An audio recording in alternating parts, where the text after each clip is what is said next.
Hello there gorgeous gamers and welcome back to Pure Play TV, and in this one we're looking back at the best DLCs and expansions to have ever graced a hard drive, especially the kind that we'll likely never see again, either because the developer with the creative vision has gone bust, pushed out of business by the big money makers, or simply it makes more sense to rinse players with microtransactions rather than a well-crafted piece of media. Whatever the reason, here are the top 10 DLCs and expansions, and don't forget to share yours down in the comments.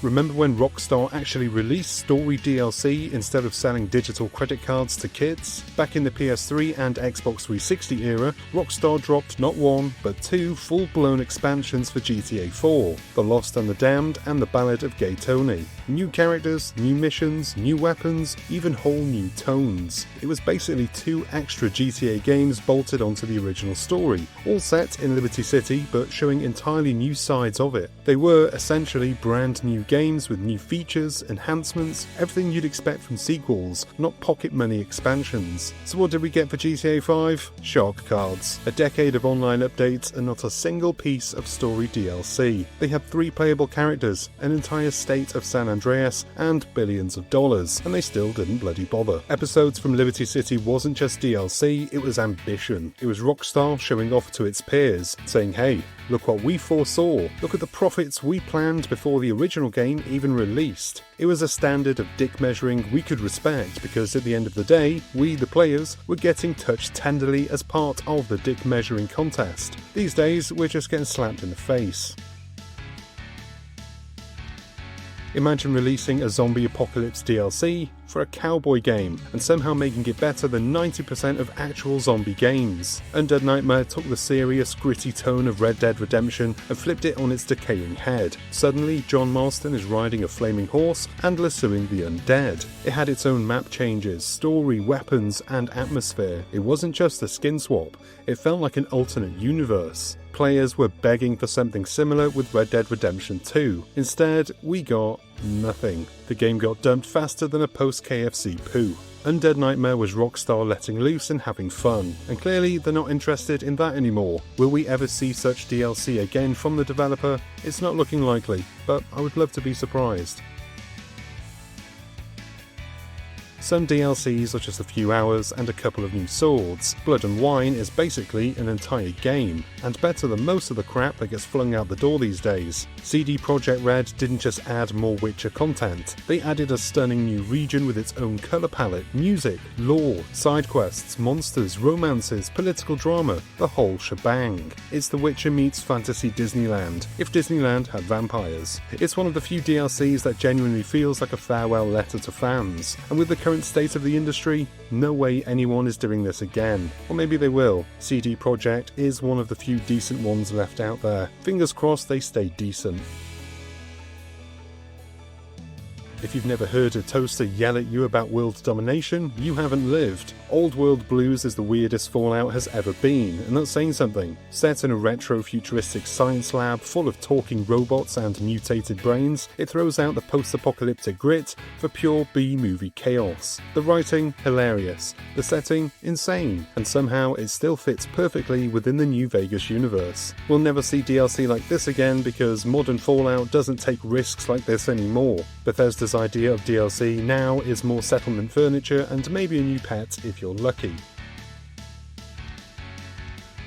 BioWare accidentally made the greatest farewell party in gaming history. Citadel is not just DLC, it's closure. It's fan service in the best possible way. The plot is ridiculous, clones, sushi bars, combat arenas, but the emotional core is all about spending one last night with your crew. Shepard throwing a party, Garrus sniping bottles, Tally getting drunk. It's hilarious and heartbreaking in equal measure. It was the send-off fans deserved, but with EA steering the ship now, you'll be lucky if the next Mass Effect gives you a main menu that works, let alone something this thoughtful.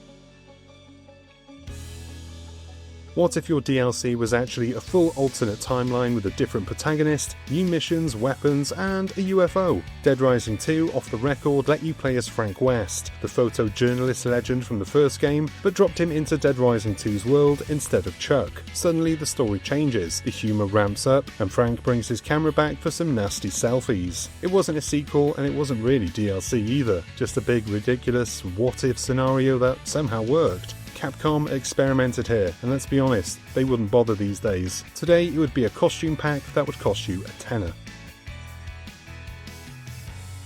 It's 2007, everything's neon, your gun talks, and your mission is to kill all the cyber soldiers. Welcome to Blood Dragon, the DLC that was more fun than the actual game. Ubisoft basically said, what if 80s action movies had a baby with Far Cry, and then they actually bred the pair? And the result is Far Cry 3 Blood Dragon, and you play as Rex Power Colt, a badass cyborg fighting laser dinosaurs and quoting bad one-liners. It was ridiculous, it was beautiful, and it had absolutely nothing to do with the original Far Cry 3 story. No live service game today would ever approve this. Too risky, too weird, too fun. And that's why we'll never get something like it again.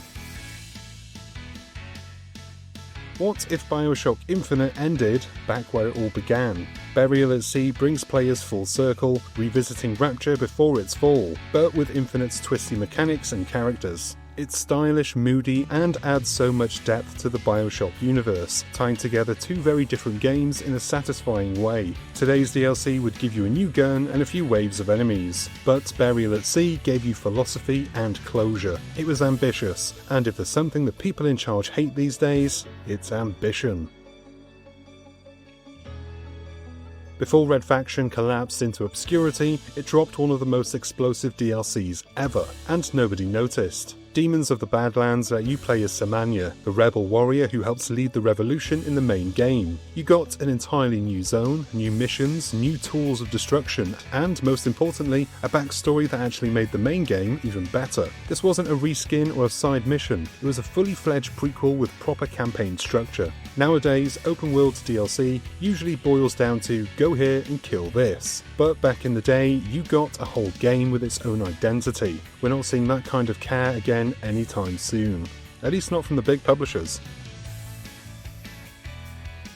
There was a PS3 superhero series that let you play as either the hero or the villain, and in its expansion, you had no choice. You were the blood-sucking vampire. Infamous Festival of Blood turned the whole open world into a gothic horror playground. Bats, stakes, blood powers, it was all in. And it wasn't just a reskin, you got new traversal powers, combat mechanics, and a slick comic book style story that ramped up in a tight few hours. Infamous Festival of Blood was sold as a standalone download, no base game required, and it cost less than a Domino's pizza. These days you'd get that same content stretched over 3 seasons of a live service game. We really are going backwards, aren't we? And they wonder why CEX is doing good business selling old games. And that is the end of this video. But wait, there is more. Check out the other videos hanging around this video. And if you enjoyed this one, make sure that you hit the like and subscribe buttons below and give the bell icon a tap so you're notified whenever there's something new to watch. I've been Chris, you've been gorgeous, and I'll see you on the next one. Until then, cheers my dears.